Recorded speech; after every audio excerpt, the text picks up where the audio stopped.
Estaba en segundo año de secundaria. Mi abuela me había regalado un pequeño portafolio rígido de cuero para guardar libros, cuadernos y demás utensilios escolares, con la esperanza de que dejase de perderlos a cada rato.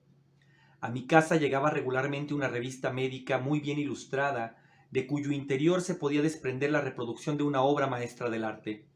Yo recortaba esas páginas para guardarlas en una caja de tesoros personales. Un día, al abrir la revista me quedé aturdido. Nada había visto tan deslumbrador como aquella página colorida. Un cuadro bañado de luz, iluminado desde arriba, pero también desde el interior de la tela. En una pecera nadaban unos cuantos peces rojos cuyo reflejo se mecía en la superficie del agua. Era el triunfo absoluto del color.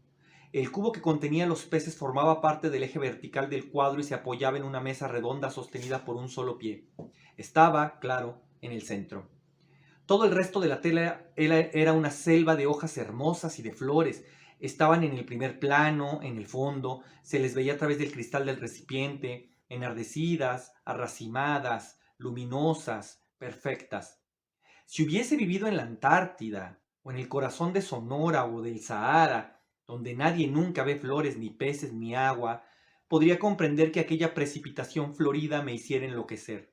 Pero viví en Córdoba, al lado del Fortín de las Flores, en medio de jardines suculentos, y aún así aquello me parecía un milagro.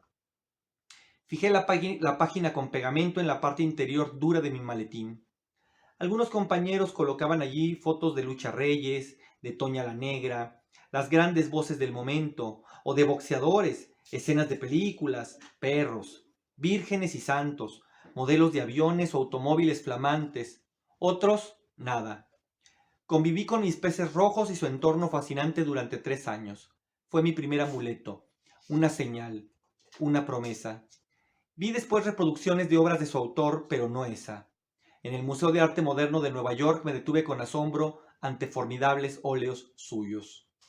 Años después, al entrar en una sala del Museo Pushkin en Moscú, la que alberga algunos de los óleos más extraordinarios de Matisse, me encontré de golpe con el original de aquellos peces rojos. Más que una experiencia estética, fue un trance místico, una revaloración instantánea del mundo, de la continuidad del tiempo. Hola, ¿cómo están todas? ¿Cómo están todos ustedes? Es un placer tenerlos nuevamente por aquí, en este canal, donde ya saben que no hacemos otra cosa que no sea hablar de libros. Y no sé qué ando haciendo yo a estas horas, pero bueno, estoy grabando este video para ustedes a las 2 de la mañana porque he tenido un montón, pero de veras un montón de trabajo, un montón de cosas personales que me demandan. Así que de veras este es el único ratito que tengo para poder grabar el video y compartirlo y que salga puntual como están saliendo últimamente los miércoles. Pero bueno, por fin vamos a hablar de Sergio Pitol. Hoy, esta semana, hablamos de su trilogía de la memoria, editada por Anagrama, que es, creo que es uno de los videos que más había yo más o menos esperado de manera, digamos, inconsciente, porque a lo largo de estos ya 30 videos que hemos hecho, yo no puedo recordar alguno en el que no haya mencionado, así sea de rebote, a Sergio Pitol, y pues nada, llegó el momento donde había que sentarse a hablar de él. Y resulta que tomé como pretexto que, que a mí me hacía falta justamente esta edición, esta maravillosa edición de Anagrama, donde reúne estos 3 libros extraordinarios, donde Sergio Pitol nos va a hablar de él, estos 3 libros dedicados completamente a su memoria, que son El arte de la fuga, que originalmente se publicó en 1996, El viaje, que es el libro originalmente es del 2000, y El mago de Viena, que es el libro que originalmente se publicó en el 2005. Para esta edición, que es del 2019, Anagrama decidió reunir estos 3 maravillosos libros de Sergio Pitol. ¿Quién es este hombre maravilloso que para mí es un maestro, es una guía, es una brújula, es un faro? Siempre que tengo alguna duda de orden literario, vuelvo a las páginas de cualquiera de sus libros. ¿Quién es Sergio Pitol? Es un escritor mexicano, nacido en la ciudad de Puebla en 1933. Él no tiene mucho que murió en abril del 2018, es decir, hace apenas, apenas unos pocos años que se nos fue Sergio Pitol. Él nació en la ciudad de Puebla, pero rápidamente se traslada con su familia a Veracruz, a la ciudad de Córdoba. Él su infancia temprana es una infancia muy dolorida, es una infancia llena de pérdidas. Él por su lado era un hombre bueno, un niño muy frágil, muy enfermizo, que pasó prácticamente su infancia en interiores, a diferencia de su hermano mayor que podía andar en la calle jugando, pateando pelotas. Él se veía en la necesidad de estar enclaustrado en su cuarto por todas sus afecciones físicas y ciertamente emocionales. ¿Por qué emocionales? Porque él antes de cumplir los 2 años enfrenta, es decir, siendo un bebé todavía, enfrenta la pérdida de su padre. No muchos años después enfrenta la pérdida de su madre. No mucho tiempo después de eso enfrenta la pérdida de su hermana menor. Es decir, y él mismo en su enfermedad está a punto de morir varias veces. Él cuenta que en algunas ocasiones pensó seriamente que él no iba a vivir, pero logra atravesar la infancia, logra atravesar la adolescencia. Es un niño inquieto dadas estas condiciones de encierro en el que vive, hace una vida de orden, digamos, de orden libresco. Es un niño que empieza a leerlo todo. Y todo, evidentemente, vamos a empezar a descubrir pronto a lo largo de toda su obra esas influencias tempranas que van a ser las de casi todos los niños, ¿no? Es decir, va a devorar a todo Salgari, va a devorar a todo Verne, se va a enfrentar rápido en las historias de piratas y en los libros de aventuras. Es decir, hace una vida llena de fantasía. Cuando crece, él pretende estudiar una carrera que esté vinculada a la literatura, pero como toda la gente ese tiempo se ve más o menos en la obligación de estudiar derecho, que era lo que estudiaban las personas que estaban vinculadas o que querían vincularse de alguna manera a la literatura. Octavio Paz estudió derecho, Carlos Fuentes estudió derecho, por mencionar algunos. Entonces Sergio Pitol se va a la Ciudad de México a estudiar derecho, pero ahí pronto descubre que para ese momento en la Ciudad de México, en la Universidad Nacional Autónoma, ya existe la carrera de Filosofía y Letras y él decide empezar a asistir un poco como oyente, porque al final sí se va a titular como abogado, pero es ahí donde va a encontrar su verdadera pasión, aunque él confiesa él llegó a confesar en alguna entrevista que su plan original era ser editor, que él no planeaba escribir, que la escritura vino casi como un accidente. A él lo que le gustaba era la edición, por un lado, y por otro lado lo que le gustaba mucho también era la traducción. Cosas que de todos modos va a hacer a lo largo de su vida y que lo va a hacer con una calidad maravillosa. Es en una de estas andanzas donde él empieza a escribir, porque en una comisión que él tiene que hacer unas especies de unas traducciones para algunas cosas, no estoy tan bien enterado de qué era lo que tenía que traducir, porque al final lo que importa es lo otro. Él cuenta que se va a una casa de campo como a encerrarse para poder trabajar, porque sabe que si se queda en la ciudad haciendo todo lo que tiene que hacer y con los amigos, etcétera, etcétera, él no iba a poder terminar con ese trabajo. Entonces decide irse, se encierra y en ese encierro, pues lo que pasa es que termina por no hacer la traducción que tenía que hacer y por escribir lo que van a ser sus primeros cuentos. Y va a empezar a trabajar concretamente en un taller de literatura que había en la Ciudad de México con el maravilloso, maravilloso escritor Juan José Arreola, que en ese momento él tenía también como una consigna muy clara que era descubrir a los nuevos talentos literarios en México, cosa que además hizo, y hace esta colección que se va a llamar Los Cuadernos del Unicornio, donde ahí va a publicar a Elena Poniatowska, a Carlos Fuentes, a José Emilio Pacheco, a toda esa generación de escritores que hoy en México conocemos como la generación del medio siglo. Ahí es donde Sergio Pitol va a publicar también sus primeros textos que se reúnen en un pequeño librito del cual no hay mayor vestigio. Es un libro imposible de conseguir, pero algunos años después sí va a publicar un primer libro de cuentos que es El infierno de todos, que es este librito de cuentos que está aquí. y que es un libro que lo va a marcar de muchas maneras, no solo por ser como su primer libro, digamos, de manera formal, sino porque va a ser un libro que él va a dejar casi, casi como se dejan las cartas en las botellas, en el mar, abiertas a su suerte y con la escasa certeza de que algún día encuentren a sus lectores. ¿Por qué digo esto? Porque para ese momento Pitol se sentía un poco encerrado en México, quería viajar. Él viene de una familia, de dos familias italianas, los Pitol y los de Meneghi, y él decide hacer un viaje de unos meses para ir a visitar a toda aquella familia que hasta ese momento no era más que una abstracción. Era esa familia que se había quedado en Italia y que no conocían si no era a través de las cartas. Entonces, Sergio Pitol decide ir a visitar a esa familia, vende todo lo que tiene, vende los 2 o 3 cuadros que tenía, todos sus libros, sus discos, es decir, se deshace de absolutamente todo para embarcarse e irse a conocer a la familia a Italia.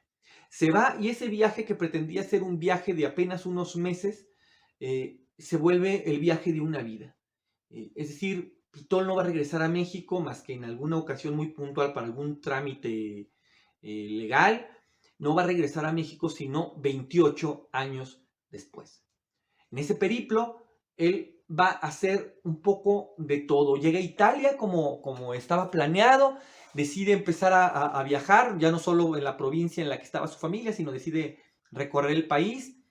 Y su estancia, por razones que corresponden, creo, estrictamente al terreno del azar, sus estancias se van a ir prolongando. Está ahí en Italia cuando él se entera que en China, por una cosa que tenía que ver con la UNESCO, estaban necesitando gente que hiciera traducciones al español y al inglés de ciertas conferencias y de ciertos artículos que estaban haciendo. Entonces él postula para el trabajo, se lo dan y se va a vivir a China, a Beijing. Y estando ahí, lleva algunos meses estando ahí, se le va a vencer su visa y evidentemente tiene que regresar a México a resellarla, pero se entera porque alguien le dice pues que le sale casi más, le sale casi en lo mismo ir a resellarla a Polonia, donde también hay embajada mexicana. Estamos hablando de finales de los años 50 y esto es importante porque evidentemente México no tiene todavía embajadas en todo el mundo. Hoy, pues, en casi todo el planeta tenemos una embajada. Creo que seguimos teniendo relaciones exteriores con Corea del Norte, por ejemplo, ¿no? O sea, México es de esos pocos países que tiene contactos en términos de relaciones diplomáticas prácticamente con todo el mundo. Pero en ese momento era extraño. Entonces, es el mundo de la posguerra, un mundo que se está rearmando. Entonces, Pitol se entera que hay una embajada en Polonia y decide irse a Polonia y se queda ahí durante mucho tiempo. Ahí va a entrar en contacto con el mundo cultural e intelectual polaco. Después va a viajar a Moscú, va a viajar a Praga, va a viajar a Francia, va a viajar a España, es decir, se vuelve una especie de flaneur del mundo. Es un tipo que como caracol viaja por todos lados y su casa es su máquina de escribir, su maleta con sus 2 o 3 cambios de ropa que traía, porque los libros que iba adquiriendo se iba deshaciendo de ellos, ya sea que los regalara, que los vendiera o que de plano los mandara a México a que alguien se los guardara. Pero llega a Barcelona y es desde Barcelona, bueno, en todos estos lugares es desde donde está haciendo su obra. Entonces, Sergio Pitol para México es el escritor que nunca estuvo. Era un escritor que aparecían de pronto sus libros, aparecían sus novelas, aparecían sus cuentos. Que por ejemplo, aquí tengo una edición, una edición venezolana que antologa casi la totalidad de sus cuentos que fueron saliendo en 4 o 5 libros distintos. Los cuentos que se conocen como los cuentos moscovitas, que son 4 cuentos verdaderamente maravillosos que fueron escritos en Moscú, pero también están los cuentos escritos en Italia, pero también están los cuentos escritos en Polonia y los cuentos escritos, por supuesto, los poquitos anteriores que escribió en México y los que escribe algunos posteriores ya cuando había regresado.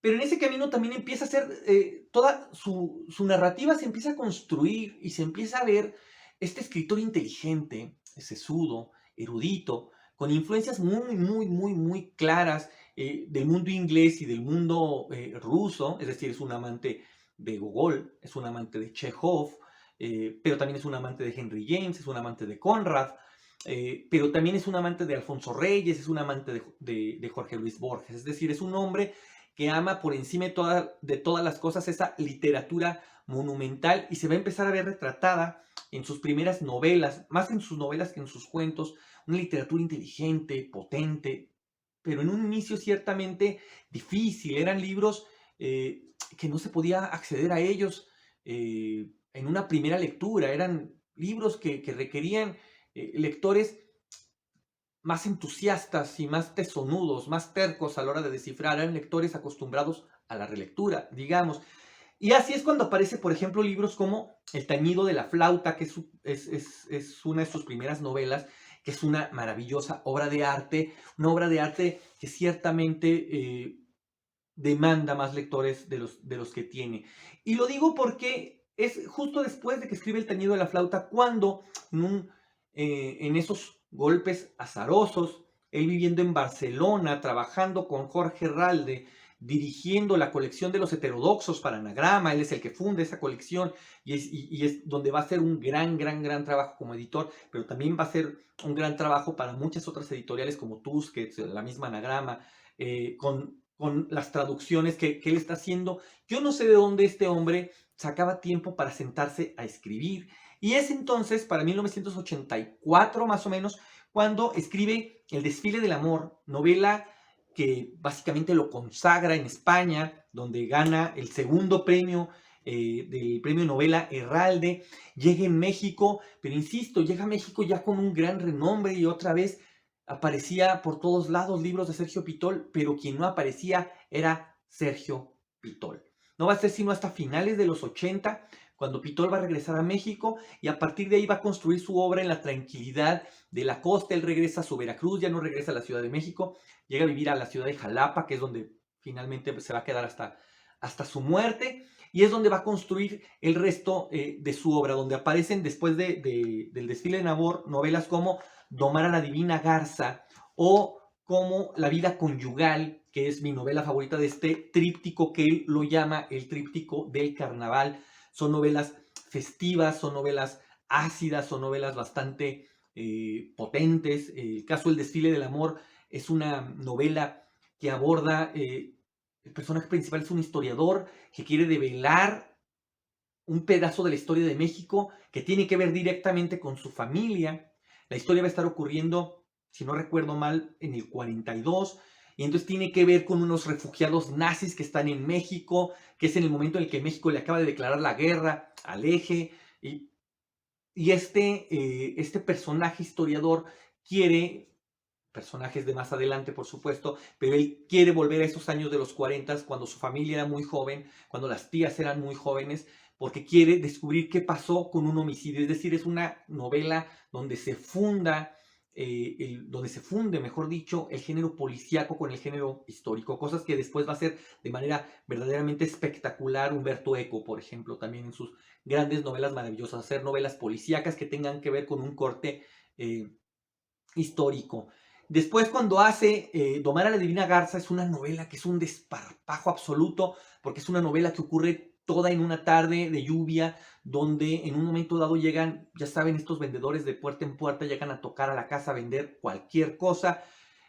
La familia que está en esa casa no quiere nada de lo que este hombre vende, pero que hay un aguacero brutal que la familia le da pena despedir a esta persona y lo aceptan en casa en lo que cesa la lluvia, y van a ocurrir una serie de circunstancias y se van a contar una serie de historias bastante complejas, pero bastante divertidas, donde va a aparecer un personaje como Ana María Carapetis, que es una mujer que funda un culto coprófago, en fin, es un desparpajo brutal, y que cierra la trilogía con La vida conyugal, que es básicamente una historia cáustica, corrosiva, donde vamos a ver una pareja que está hecha la una para el otro, en el sentido de que no hay una pareja que que haya tenido más razones para querer destruir a su pareja como esta, ¿no? Vamos a ver el infierno que viven este matrimonio de Jacqueline Cascorro con, ahora se me escapa el nombre del marido, pero es decir, son dos personajes construidos idealmente para destruirse la vida. Y es entonces que Sergio Pitol va a escribir en esa tranquilidad de su casa el primer libro que va a componer justamente esta trilogía, que es El arte de la fuga, que sale en esta edición, al menos aquí en México, en la edición con editorial Era, porque en España sí se publica con Anagrama. Y es quizá la gran obra de arte, el gran testimonio que va a legar Sergio Pitol, porque todo esto que les estoy contando aparece justamente en este libro. Es un libro consagrado a la memoria, pero a la memoria de un hombre que vivió todo, que parece haberlo leído todo, que parece haberlo visto todo. Es un libro, Cortázar los llamaba este tipo de libros, unos libros misceláneos, que están divididos en secciones que tienen que ver con las amistades, que tienen que ver con las lecturas, pero que tienen pasajes de una intimidad brutal, como uno de los textos más maravillosos que vienen dentro de este libro, que es el texto de la reivindicación de la hipnosis, que es un texto donde él va a contar cómo él traía estas afecciones por el tabaquismo y quería dejar de fumar, y se entera que hay un psicoanalista experto en la hipnosis que es capaz de ayudarlo con su adicción, y va con él y en las primeras sesiones logra un trance tan profundo que logra regresar al momento exacto donde muere su madre y a donde muere su hermana.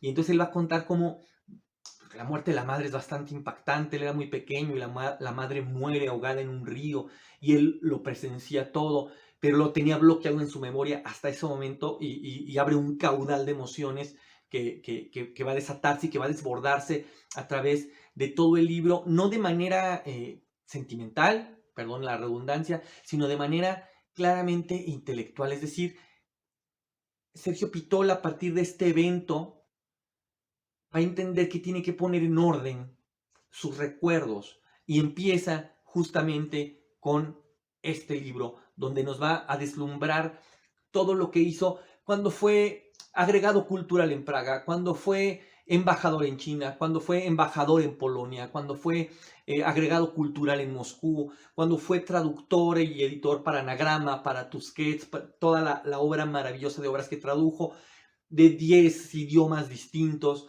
Es decir, son las memorias de un hombre sin el cual la cultura, y me atrevo a decir la cultura latinoamericana, sería aún más pobre de lo que es, porque él le abrió la puerta a un montón de escritores que jamás se habían leído en español en América Latina.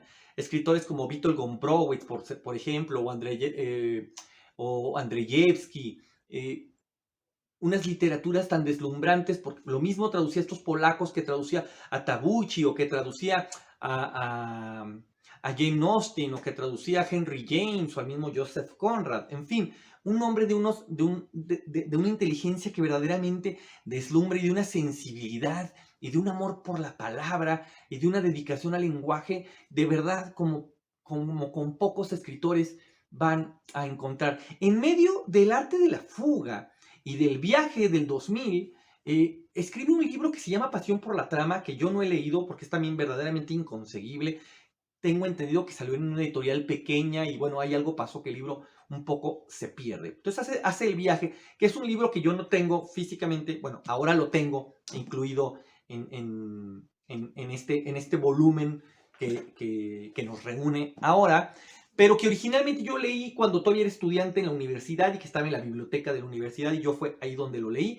Entonces ya saben, cuando uno es estudiante no tiene tanto dinero para andar comprando libros, más allá de los que tienes que estar comprando para tu carrera. Entonces es un libro que leí por esos años, pero que francamente nunca compré. No es sino hasta después cuando hace el Mago de Viena, que ese sí me toca leerlo recién salido el libro en el 2005, y que es con el que hasta ese momento se cerraba esa trilogía maravillosa consagrada a su memoria. El viaje, ese libro que es el libro de en medio y que es también el más pequeño de su trilogía, está consagrado, y es en el que, al que pertenecen las primeras páginas que les compartí al inicio de este video, ese pequeño texto que es titulado Peces Rojos.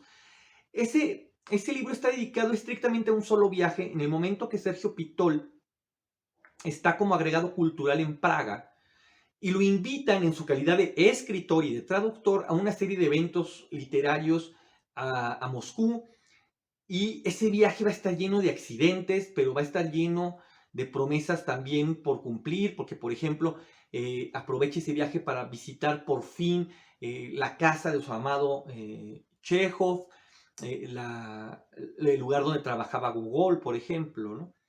Va a conocer también la ciudad de Pilnia, que en fin, él va un poco en su calidad de fan, por, de fan de toda esa literatura maravillosa rusa, pero al mismo tiempo va en esa calidad de escritor y que tiene que cumplir con algunos compromisos, como dictar algunas conferencias, dar algunas entrevistas, etcétera, etcétera.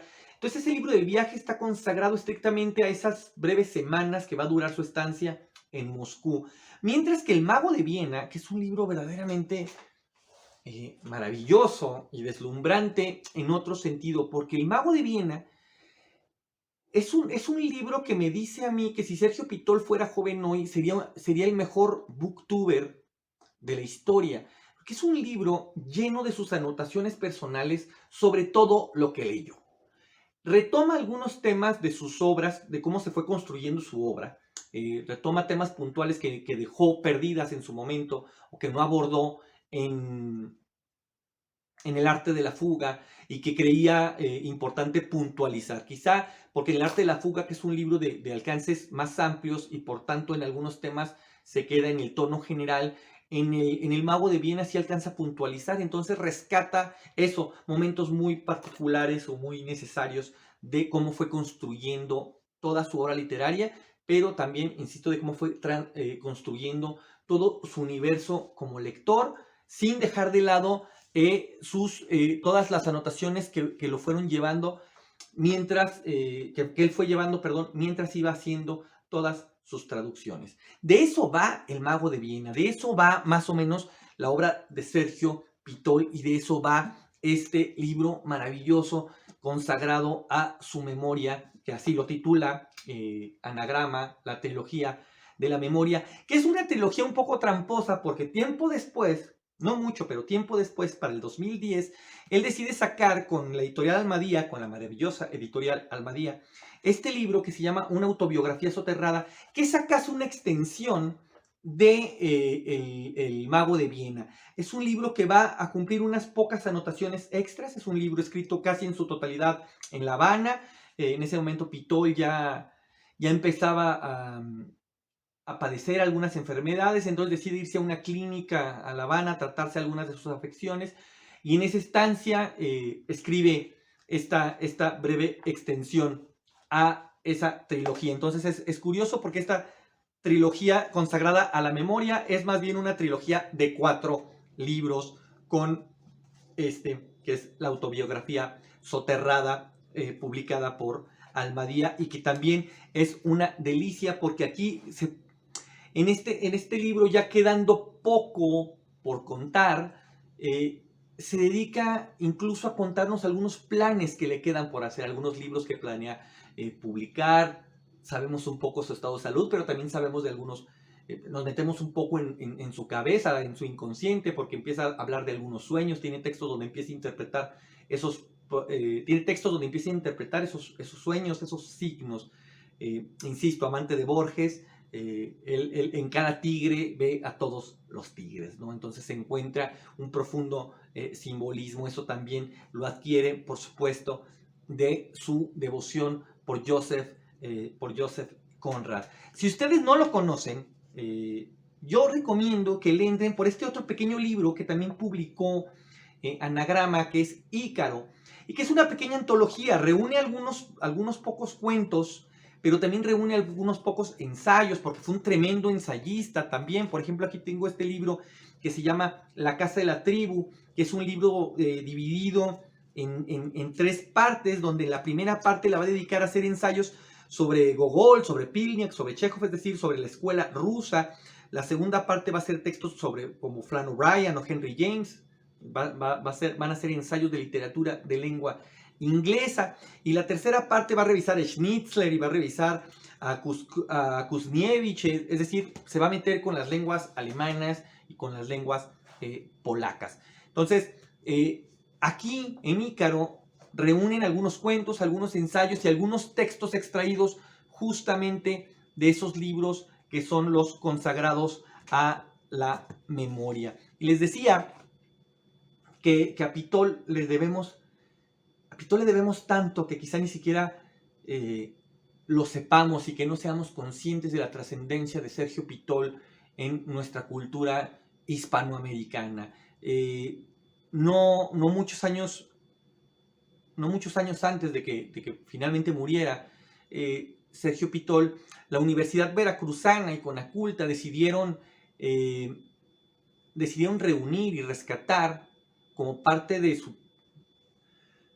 ese gran patrimonio cultural que nos lega, decidieron reunir en una sola colección algunas de sus más logradas traducciones. Aquí, incluso cuando hicimos el video sobre Joseph Conrad, les hablaba de esa edición que yo tenía, que era mi traducción favorita, la que hizo Sergio Pitol. Pero, por ejemplo, aquí está, tengo la edición de la traducción que le hizo a Henry James, a la otra vuelta de tuerca, pero también también tradujo a Tibor Deri, o tradujo a Lu Xun, o tradujo, insisto, a Jane Austen, también tradujo a Casimir Brandis.